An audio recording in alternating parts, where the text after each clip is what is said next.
Hello everyone, my name is Richa Mahajan, Assistant Professor from the Department of Journalism and Mass Communication, Jagannath University, Jaipur.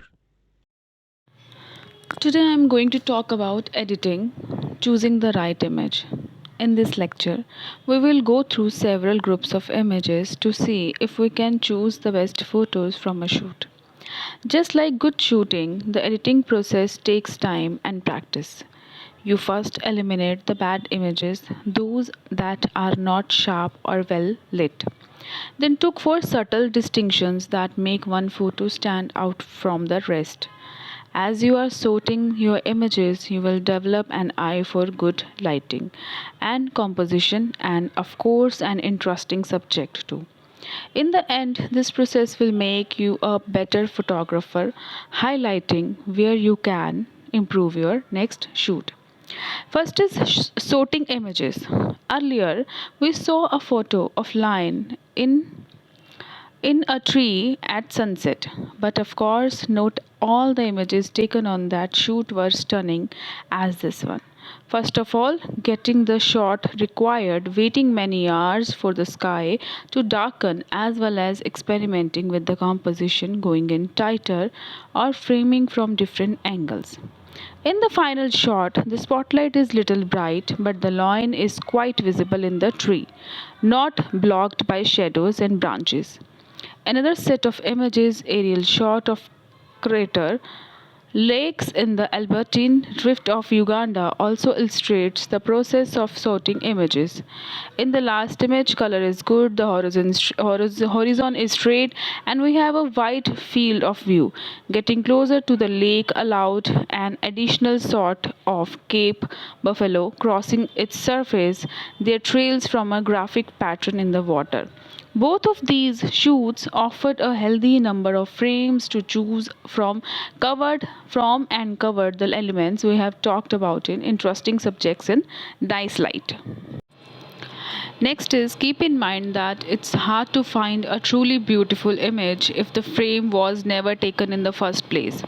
If you find yourself in a visually loaded situation, shoot heavily. Case study. Here I am going to talk about a case study. Picking the best image. A shoot documenting mountain goats in Glacier National Park started with some research to learn the habits of the animals and where they might be seen. In the summer, these mountain goats migrate to lower altitudes to lick salt off rocks. As the mountain gods appeared, a variety of shots was taken. Panned action, tight, loose, vertical, horizontal, and so on. Soft light, interesting sub- subjects, steep surfaces, and craggy rocks combined to make this a visually loaded situation. One frame with a mother and a baby, and another with three goats look promising. The texture of the coats of the animals matches the rocks, and the overall scene is very graphic. Additional shots show a mountain goat in an incredibly precarious position. Again, multiple shots were taken, with the goat centered, with more space above and more space below, wider with different framing, and so on. A shot, more space underneath the goat dramatically conveys the danger of its location. Comparing to similar shot of the goat also helps to identify which shot is better.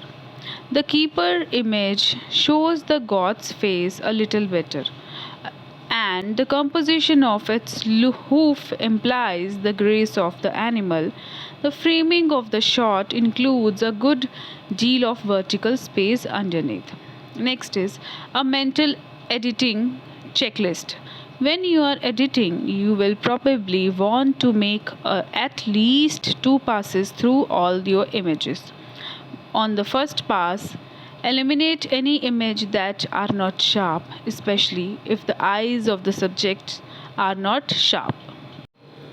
Also check the exposure on the first pass in journal.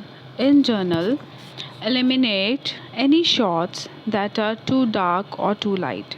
But if you have a frame of something really special that's dark, don't discard it right away. You can often digitally render a nice image out of a dark picture.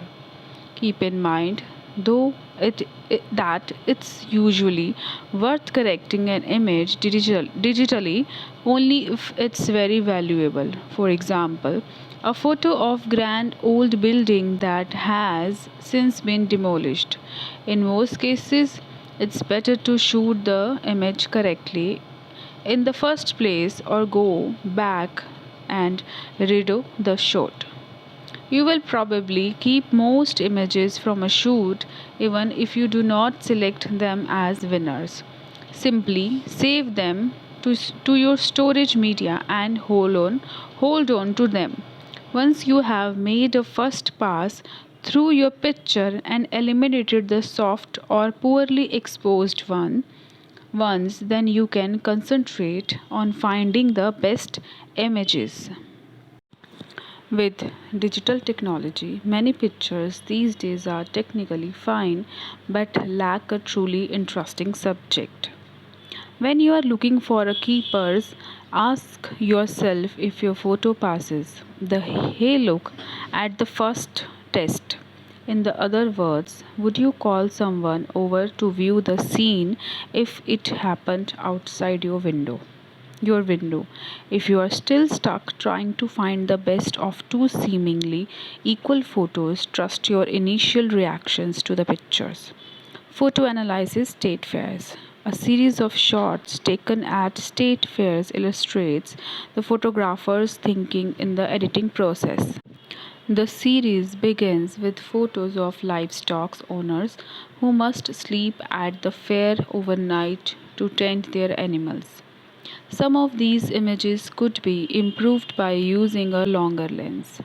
At another state fair, getting a higher view improves the shots, but some of the early images still show a lot of dead space. The aerial view, however, presents possibilities for capturing patterns in the scene. Patience pays off as more and more cows come into the view and parade in circles past the judge. Photo analysis a portrait. Again, we follow the thinking process in a series of portrait shots of a man in front of his historic home. The first shot is underexposed but can be brightened up the computer. Still, the chimney seems to be coming out of the subject's head, and there is too much sky in the picture. With a longer lens, some of the house remains in the image, but there is too much depth of field, and the gutter line seems to split the subject's head in half.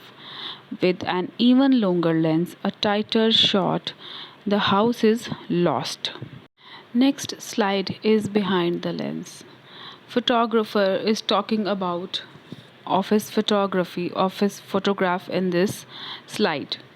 I was on assignment for National Geographic in Uganda and I was there for months. I had an assistant there running camera traps as well. We would set these cameras along water holes, game trails, and carcasses. And we got lots of really intimate shots. Leopards coming down off Cape Buffalo at dusk, hippos at water holes glowing at the camera, hyenas lounging around a den at night. We really, I thought, did well. In the end, National Geographic used about 6 pictures out of that entire coverage of 30,000 frames. 6 pictures from the two of us working there for months and months. That's tough, isn't it? I mean, they were good pictures that were used. Don't get me wrong, but 6 out of 30,000? You better have a tough skin if you work for National Geographic Channel. On the other hand, National Geographic were delighted. They were very happy with the coverage. They will employ me again. It looks like I will live to shoot another day.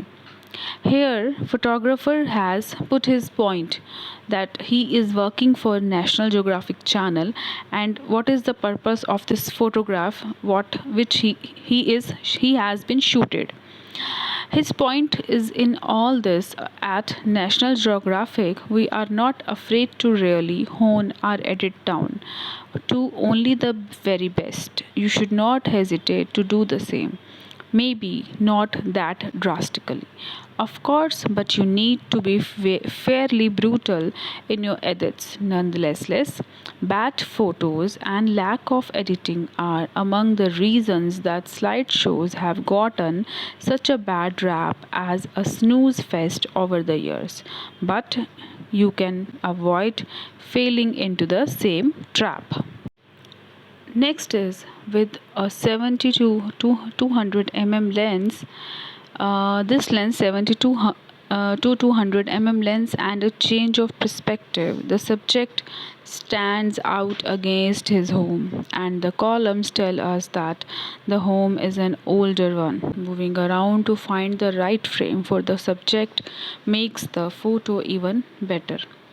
Common editing mistakes. Perhaps the biggest editing mistake you can make is not being critical enough of your own work. Be brutal on yourself. And if you can't be, find a friend with a good eye whose judgment you trust. With digital technology, we shoot a lot more pictures than ever did with film. So it's important to be discriminating when you edit.